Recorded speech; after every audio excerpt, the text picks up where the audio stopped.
Hai Tenusa, apa kabar semuanya? Kita ketemu lagi. Sebelum video ini dimulai, saya ada satu buah pertanyaan untuk teman-teman yang ada di luar sana. Sebuah pertanyaan yang simple. Apakah dengan rilisnya Poco F5 berarti smartphone lain di kelas harga yang sama berubah menjadi auto nggak laku? Coba tulis komen di bawah. Buat yang ngejawab iya, monggo langsung aja di skip video ini untuk menghemat kuota kalian. Dan buat yang ngejawab enggak, selamat datang di channel ini karena hari ini kita akan ngebahas Vivo V27 dan Samsung Galaxy A54 berdasarkan user experience selama kurang lebih 2 bulanan ini. FYI, kedua smartphone ini pastinya punya plus dan minus. Tapi kalau boleh usul ya, coba deh kedua smartphone ini kita collab bareng. Pasti nanti jadinya bukan plus minus, tapi malah jadi plus plus. Namanya kita gabung jadi Samvo.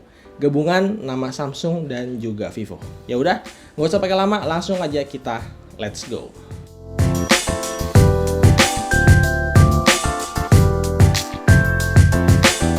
Kedua smartphone sama-sama punya user experience yang kurang baik di awal pembelian. Mulai dari gejala frame drop di refresh rate layar, gejala panas berlebih, baterai drain ketika di posisi idle, frame drop pas lagi ngegame, sampai ke performa kamera yang dirasa kurang stabil di beberapa skenario. Saya yakin banget kalau mayoritas orang yang beli kedua HP ini ketika di awal rilis bakalan ngalamin hal yang sama. Nah, solusinya sebenarnya bukan HP-nya langsung dijual, tapi di sini usernya dituntut harus sabar nungguin proses update software dari developernya masing-masing. Dan inilah poin yang mau saya sharing di video kali ini. Nah, ngomongin software buat calon user yang ngerasa kurang nyaman atau pengen hijrah dari UI yang lama ke UI yang baru, kedua smartphone ini nawarin Vantage OS dan One UI yang sama-sama intuitif, ringan tapi tetap powerful. Kalau ngomongin pengalaman dan juga tradisi, jelas ya, One UI di Galaxy A54 posisinya lebih matang. Buktinya pihak Samsung ngasih jaminan OS update 4 kali setara dengan seri flagship mereka. Sementara untuk Vivo sendiri cuma ngasih 2 kali OS update untuk Vantage OS. Untuk pilihan UI, karena ini video compare, saya akan pilih One UI-nya Galaxy A54. Alasannya pertama adalah dukungan software yang lebih panjang, dan yang kedua, fitur-fitur berbasis softwarenya tuh lebih powerful dan lebih matang ya. Sebagai contoh ya, kemampuan editing foto melalui aplikasi galeri bawaannya, prosesnya itu lebih gampang dan hasilnya bisa lebih baik. Sekali lagi di sini bukan berarti Vantage OS-nya Vivo jelek, cuma emang secara overall dia juga masih selera saya. Di sini karena harus milih aja, makanya saya pilih One UI. FYI, kedua smartphone ini start dari Android 13 dan udah dapat software update rutin di setiap bulannya. Makanya sekarang dipakainya udah nyaman banget dan ini patut dicontoh untuk brand lain. Nah, kalau soal urusan layar, baru deh saya jelas milihnya ke Vivo. Soalnya nggak bisa bohong kalau layar melengkungnya itu emang sulit banget ditolak. Pokoknya di V27 ini bayar seharga mid-range tapi dapatnya setara flagship. Reproduksi warna layar di Vivo agak sedikit oversaturated, jadi lebih natural di warnanya Samsung. Tapi so far untuk urusan manjain mata, layar V27 lebih estetik karena lebih lega dengan sekeliling bezel yang lebih tipis. Untuk warna hitam khas AMOLED nih, Galaxy A54 juga kalah pekat sama layarnya V27. Untuk touch respon keduanya sama-sama oke, cuma untuk adaptive refresh rate di aplikasi third party, Vivo V27 ini belum sepenuhnya langsung on 120 Hz. Jadi harus dinyalain secara manual.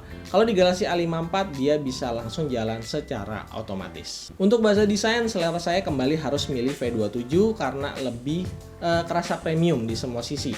Walaupun Galaxy A54 sebenarnya mirip banget sama S23 series. Saya juga kurang suka nih sama handling bodinya Galaxy A54 yang rada bulky, ngelebar ke samping. Ini tuh jadi berasa penuh ya ketika dipegang tangan. Sementara kalau di V27 catatannya karena saking tipisnya itu jadi was-was kelepas sama tangan. Untuk proteksi IP rating seperti biasa, Samsung udah punya tradisi IP67, sementara V27 adanya IP54. So, kalau sekedar kena hujan tipis-tipis aja, keduanya aman selama V27 nggak dimasukin ke dalam air kayak di Galaxy A54. Buat yang audio concern, mutlak kalian harus pilih Samsung kalau mau cari kualitas stereo speaker yang terbaik saat ini.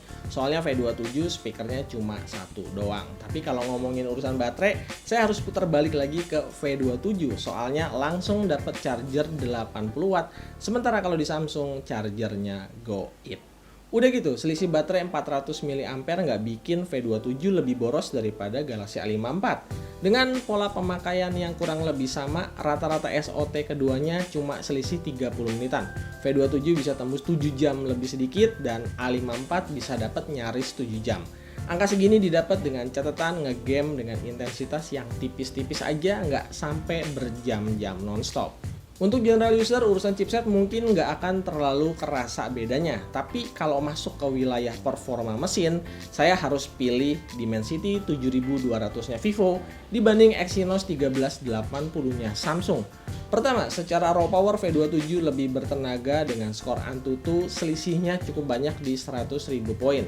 Untuk stabilisasi performa, setelah banyak dapat software update, sekarang keduanya udah makin bagus kesini-sini. Tapi saya rasain untuk suhu emang V27 ini sedikit lebih adem daripada Galaxy A54 kalau dipakai secara keseluruhan.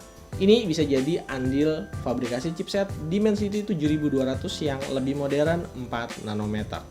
Lanjut soal optimalisasi gaming. Di sini udah bukan rahasia lagi kalau Exynos rada kurang perhatian dari developer gamenya. PUBG Mobile misalnya di V27 ya bisa dipakai smooth extreme dan juga HDR ultra. Beda sama A54 yang cuma bisa main di smooth ultra dari pertama rilis sampai dengan hari ini. Ini mengecewakan terutama untuk player PUBG Mobile. Kalau di Mobile Legends setup keduanya ya imbang ya. FPS-nya sama-sama bisa high 60 FPS, cuma di V27 grafisnya bisa ultra, sementara A54 masih terbatas high. Untuk tantangan di Genshin Impact, setting medium 60 FPS, kembali V27 lebih superior. FPS rata-ratanya bisa tembus nyaris 50 FPS, sementara di A54 cuma dapat 40 FPS. So, dengan hasil ini kembali negesin, pengembangan chipset Exynos dari Samsung masih ketinggalan sama kompetitor di kelas harga yang sama. Kalau di bagian ini kalian bukan tipe hardcore gaming, rasanya nggak terlalu masalah ngambil A54.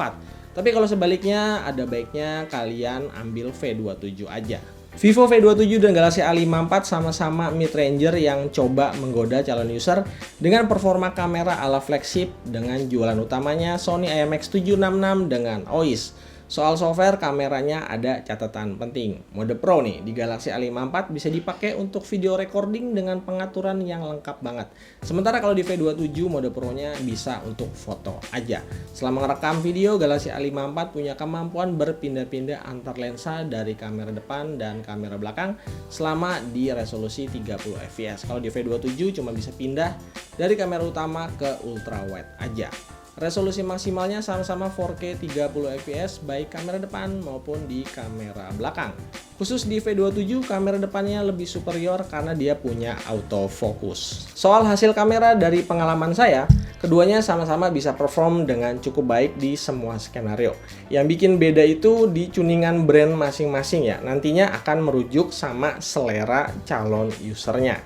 Galaxy A54 punya kecenderungan ngeboost bagian kontras, makanya warna-warnanya itu kelihatan lebih pekat dari keadaan warna yang sebenarnya. Sementara kalau algoritma di V27 justru dia tuh berusaha ngeboost bagian shadow dan bagian highlight, jadi ngasih kesan foto yang lebih terang dan lebih soft di mata. Untuk HDR keduanya sebenarnya berimbang, tapi perbedaan tuningan tadi bikin overall dynamic range di V27 punya komposisi warna yang terasa lebih pas karena bagian gelapnya bisa lebih keangkat. Jadi nggak perlu diedit-edit dan siap kalau mau dipost ke sosial media. Nah, di beberapa skenario Vivo ini emang cukup agresif buat naikin saturasi, terutama di warna-warna yang cerah dan genjreng. Kalau di Samsung, kesan naturalnya justru lebih berasa, terus dia juga punya detail yang relatif lebih terjaga ketika foto-fotonya kita cropping beberapa kali. Begitu juga dengan hasil kamera ultrawide lebih baik daripada V27, efek dari penggunaan resolusi kamera yang lebih tinggi. Tapi nih, kalau untuk foto selfie, kayaknya Vivo V series masih leading dengan resolusi kamera yang lebih gede, plus kemampuan autofocusnya bikin hasil kamera selfie-nya itu lebih tajam, dan juga dia punya tone color yang lebih mendekati akurat. Nah, di bagian night mode, selera saya juga kembali cocoknya sama kameranya V27. Pertama, komposisi warnanya lebih akurat. Dia tuh bisa menghandle skenario warna lampu tungsten di malam hari lebih sesuai. Kalau diperhatiin lebih seksama, detail dan ketajaman di Galaxy A54 juga sedikit mengalami penurunan kualitas, nggak seperti di kameranya V27 yang bisa mempertahankan foto supaya tetap tajam, termasuk untuk di kondisi sumber cahaya yang super minim. Oke, ini dia Vivo V27 dan Galaxy A54. Ini 4K 30 fps ya. Dari viewfinder ini sama-sama stabil. Oke, nah tantangan untuk kedua smartphone ini di Full HD 60 fps ya. Di sini bisa kelihatan kalau dari viewfinder nih, Samsung Galaxy A54 agak sedikit goyang, sedikit aja. Lebih stabil V27 sedikit ya. Oke, ini Galaxy A54 dan Vivo V27 ya. Ini sama-sama di 4K 30 fps. Di Samsung agak sedikit nge-crop, tapi kalau dari detail ya di sini memang V27 lebih tajam ya. Ada autofocusnya juga. Gimana? Kesimpulan yang saya dapat dari kedua smartphone ini, hasilnya nano-nano. Nggak ada tuh yang bagus di semua poin, karena satu sama lain punya plus minus yang wajib diperhatiin buat calon user, terutama kalau kalian hanya punya smartphone satu-satunya. Saya misalnya kalau ditanya, untuk UI sukanya Samsung, tapi kalau desain sukanya Vivo. Kalau proteksi dan audio jelas pilihnya Samsung, tapi kalau soal layar dan charger jelas pilihnya Vivo. Untuk kameranya balik lagi ke selera, catatannya software kamera Samsung lebih powerful dan lebih matang. Tapi Vivo sendiri juga punya kelebihan karena video 60 fps-nya bisa lebih stabil, low light-nya lebih cakep dan punya autofocus di kamera depan. Sebagai penutup, kalau disuruh pilih untuk video kali ini, kebutuhan saya lebih condong ke Vivo V27 karena dia bisa lebih perform dan kalau pengen dipakai main game juga lebih nyaman. Sekali lagi, jangan jadi fanatik sama sebuah brand dan pastiin tonton videonya lebih detail sebelum memutuskan pilih smartphone yang mana sesuai sama kebutuhan teman-teman. Oke, segini dulu video kali ini. Like dan subscribe channel ini kalau dirasa bermanfaat. Drop komen di bawah buat yang mau sharing dan berdiskusi. Jangan lupa follow juga Instagram @hightechnoza. Sampai ketemu lagi di video-video berikutnya. Stay out and